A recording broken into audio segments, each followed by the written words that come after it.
Un saluto a tutti ragazzi, benvenuti e bentornati sul mio canale da Michele e ben ritrovati per questo nuovo appuntamento con alla scoperta della leggendaria utilitaria francese. Ecco qui, un modello della De Agostini in scala 1 a 8, all'interno 5 numeri dall'86 al numero 90. Mancano ancora 20 numeri e ho terminato anche questa collezione. Ricordo appunto che per completarla ci sono necessari 110 fascicoli uscite. Intanto ringrazio tutti i miei iscritti, volutamente e doverosamente. Grazie ragazzi, perché continuate, grazie alle vostre visualizzazioni, a dar vita al canale. Alle persone non iscritte ricordo che l'iscrizione è del tutto gratuita. Iscrivetevi sempre che ne abbiate piacere al canale, attivate la campanella, sarete così aggiornati su ogni mio nuovo video pubblicato. Date un'occhiata anche alla playlist dove potrete trovare altri modelli e non soltanto di auto. E infine, se ci fosse qualcuno interessato al montaggio del proprio modello, mi contatti privatamente, grazie. In questo video unboxing vi farò vedere ovviamente quello che è contenuto, poi seguirà un solo video. Penso di fare un solo video perché il montaggio di tutti questi 5 numeri è abbastanza semplice, ecco, quindi andare ad eseguire un video per ogni numero sarebbe secondo me inutile. Vi faccio solo dare un'occhiata sommaria all'interno del fascicolo.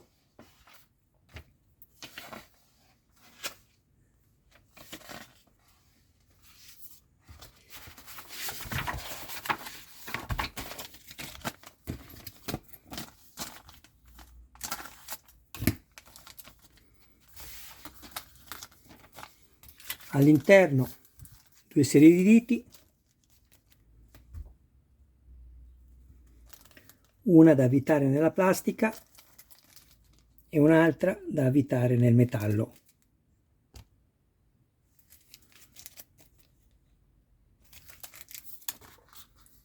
Questa è la parte interna del montante sinistro. Qui poi andremo a mettere le cinture di sicurezza anteriori lato guida. E in plastica controllate sempre lo stampo che deve corrispondere in questo caso al lato sinistro, quindi dovrete avere la lettera L. Via il numero 86. Numero 87. Vi do soltanto qualche dato. La spedizione è la numero 21 e la spesa che ho corrisposto non ho sottoscritto nessun abbonamento premium e quindi di euro 59,95.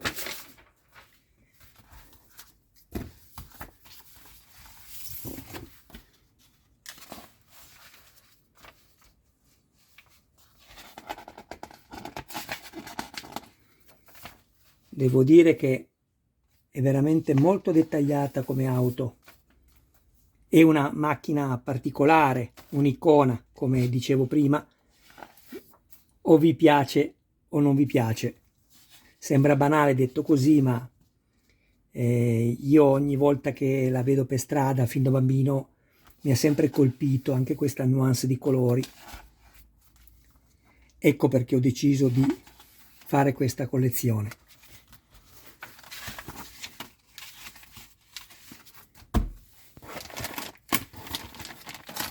Speriamo che questa portiera non abbia difetti di verniciatura.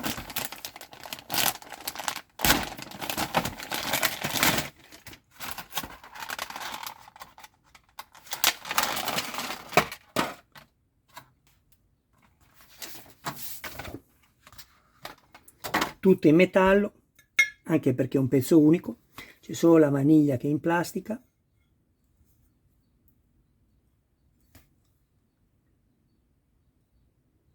C'è qualche piccola imperfezione qui, tipo un puntino di sabbia, ma con la carta seppia 2000 e una pasta lucidante si risolve tutto. Sembra a posto, meno male.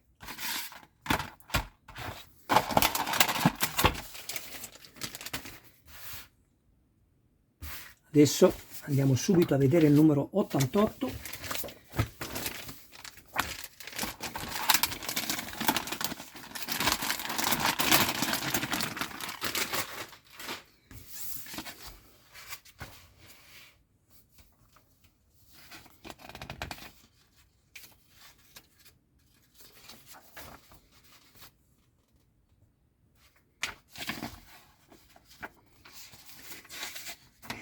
Io non ne conoscevo neanche l'esistenza di questo prototipo qui, la Custom Hot Roll.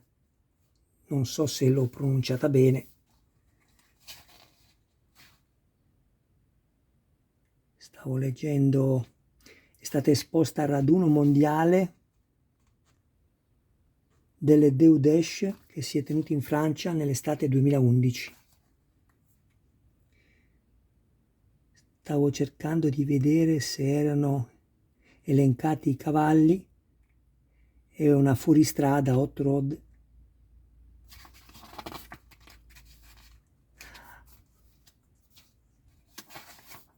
Ah, ma io cosa ho detto prima? La O-roll, forse la hot roll, scusate.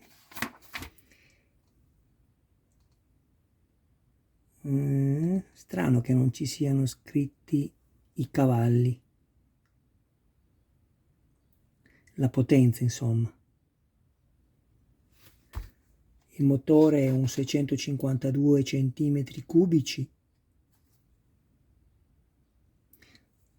Sono due le cose, o non riesco a trovarlo io o non è stato scritto. Sarei stato curioso di leggere la potenza. Vabbè.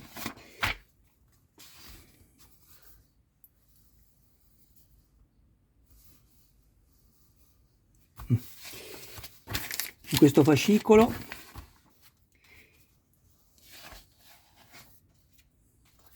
ecco qui, che bella questa, ragazzi, ma quanto è bella!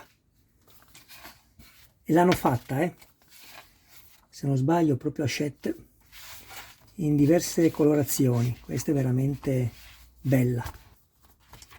Anche questa è veramente bella.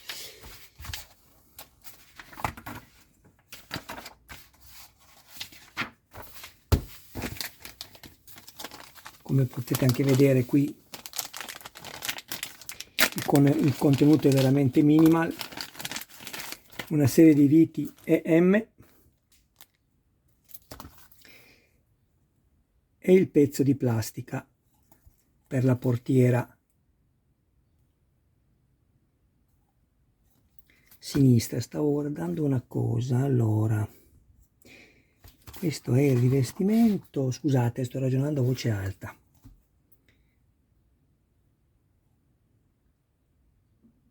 Questo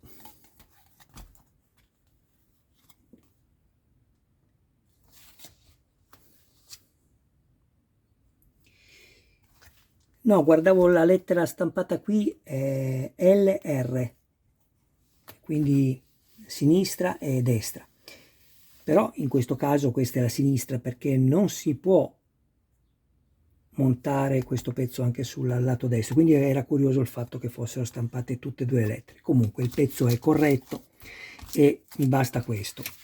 Adesso passiamo al numero 89.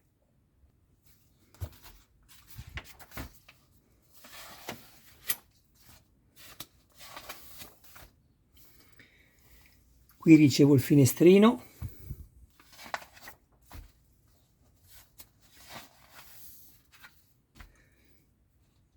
Se avete difficoltà quando montate questi finestrini, che sono ovviamente in plastica, per evitare di danneggiarli con delle microcrepe, piuttosto consumate un po' le unghie, che adesso vi farò vedere, delle plastiche dove si va a incastrare, perché è progettato bene, ma non considerano, chi lo fa, non considerano lo spessore della vernice, e quello basta a impedirci di metterlo magari senza correre il rischio di fare danno al finestrino stesso.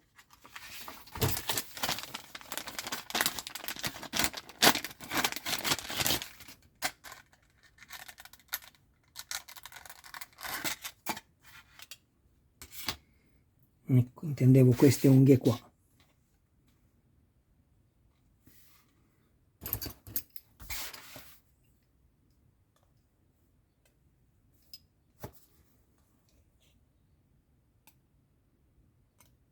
Ok,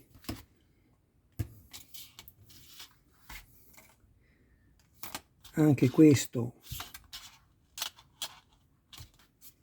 lo abbiamo visto. E l'ultimo numero, il 90.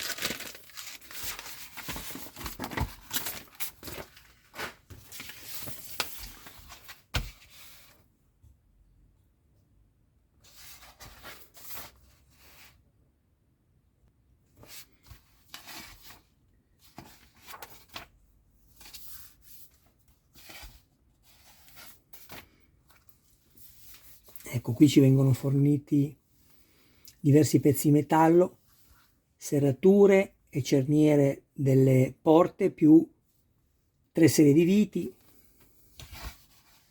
Non useremo tutto, ma dovremo poi conservare dei pezzi, ma è tutto scritto nelle istruzioni. Poi lo vedremo insieme quando andrò a fare appunto il video dedicato al montaggio.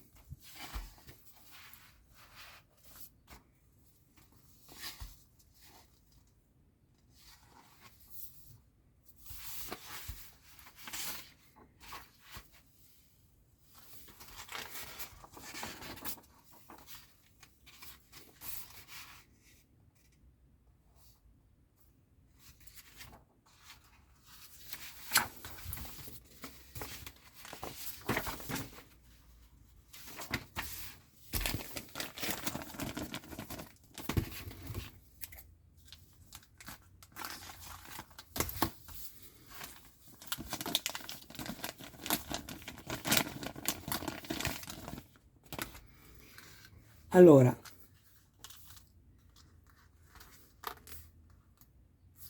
qui devo averne 2. L'altra dov'è?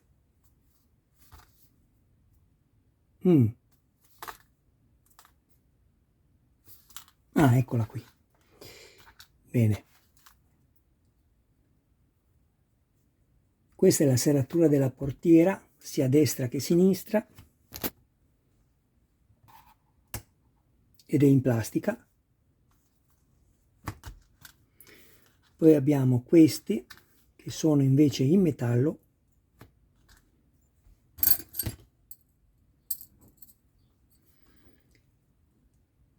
e sono la parte interna della serratura. Abbiamo la cerniera, anch'essa ovviamente in metallo come quella che abbiamo già montato nella porta anteriore sinistra, nonché l'altra, e 3 serie di viti. Questa si avvita nella plastica, P plastica, e queste altre 2 nel metallo, lettera finale M, metallo.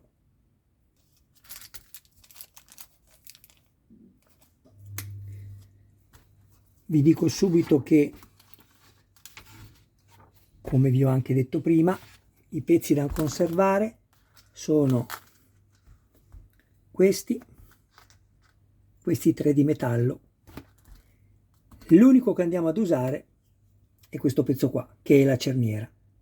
Questi poi appunto conservateli in un luogo sicuro, perché ci serviranno poi nei montaggi successivi. Bene,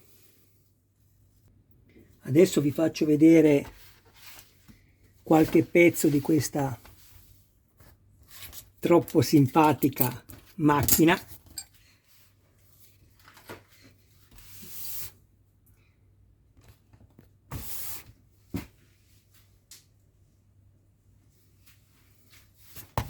Ecco qui il telaio con motore,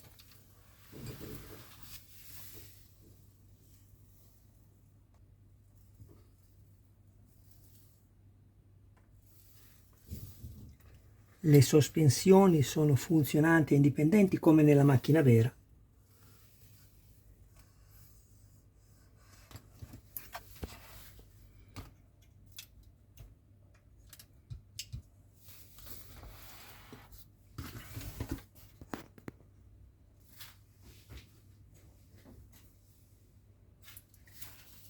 Abbiamo la scocca, guardate che bella. Devo ancora personalizzare la targa. Questi, come vi ho fatto già vedere, sono i due parasole. Guardate come sono rigidi, perché così devono essere. Dove li metto stanno.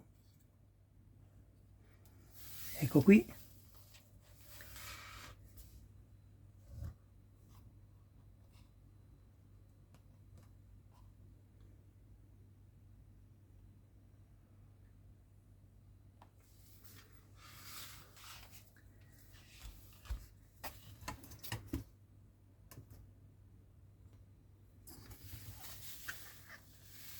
Tutto in tessuto. Chi ha seguito le fasi di montaggio ha potuto apprezzare il progetto di questo modello, che è una riproduzione fedele dell'originale, della vera macchina, perché tutto il telaio è in traliccio tubolare di metallo con tutti i ganci metallici e gli elastici che danno flessibilità e tenuta qui sugli schienali, con la fascia lombare e sacrale all'interno. Qui abbiamo poi qualche filo che ci permetterà di avere qualche effetto luminoso e sonoro di questa splendida macchina, bellissima. Il volante con il cruscotto, la sua chiave, parte finale metallica. Vi ho spiegato come intervenire da qua sotto per essere certi che la vostra chiave poi funzioni. Per l'inserimento, ricordatevelo, non dovete girare la chiave all'interno dello spazio dedicato, vi deve bastare semplicemente l'inserimento. Questa parte metallica va poi a creare il ponte tra due fili che sono interrotti e quindi l'accensione del motore. Qui abbiamo addirittura il devio. Hanno fatto l'errore di fare il volante in plastica, andava fatto in metallo, perché comunque, seppur non ci dobbiamo giocare, il modello ha un certo peso, quindi questo sicuramente andava fatto in metallo. Comunque, quando andrete a girare le vostre ruote, prendete con il pollice e l'indice questa razza qui e fate così. Non vi consiglio di usare il cerchio qui, perché potreste danneggiarlo, soprattutto se poi non avete controllato bene le viti, le avete strette troppo, quelle dei leverismi dello sterzo, e quindi tutto diventa più rigido, quindi attenzione. Paraurto anteriore, questi sono altri particolari. Abbiamo la luce interna abitacolo che non funziona, è solo puramente estetica. Il tappetino in gomma.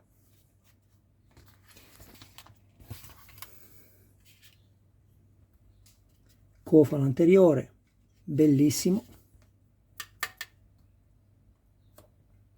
Tra l'altro chiedo scusa a un mio iscritto, perché adesso che guardo le staffe mi è venuto in mente. Mi aveva fatto una domanda in merito al corretto inserimento delle staffe, che mi diceva appunto, se non ricordo male, che bisognava intervenire perché nel suo modello non era entrato perfettamente bene, forse causa la vernice, questo non è entrato nella sede. Quindi scusami se non ti ho risposto, ma mi sono proprio dimenticato, ti chiedo scusa. Poi abbiamo l'altra portiera che, come vi ho spiegato, c'era quel difetto e ho chiesto la sostituzione, aspetterò che arrivi. Bene, io ho finito, vi ringrazio del vostro tempo, un abbraccio con tutto il cuore ragazzi e grazie sempre di seguirmi, un saluto ai vostri cari più cari, ci vediamo al prossimo video dove farò un video unico per tutte le 5 uscite, come vi ho anticipato prima. Ciao a tutti, seguitemi anche per la costruzione della Ford Gran Torino di Starsky Hutch, l'Audi 4 da rally vincitrice appunto del Rally di Monte Carlo nel 1984 con il pilota Walter Rohr e il suo navigatore co-pilota Christian, e la Lancia Stratos HF livrea all'Italia, motore Dino Ferrari 6 cilindri del pilota Sandro Munari e il suo copilota navigatore Silvio Maiga, vincitrice, scusatemi, del Rally di Monte Carlo del 1976. Sono tutte quante bellissime. Io vi ringrazio ancora e chiuderei qui il video. Grazie sempre del vostro tempo.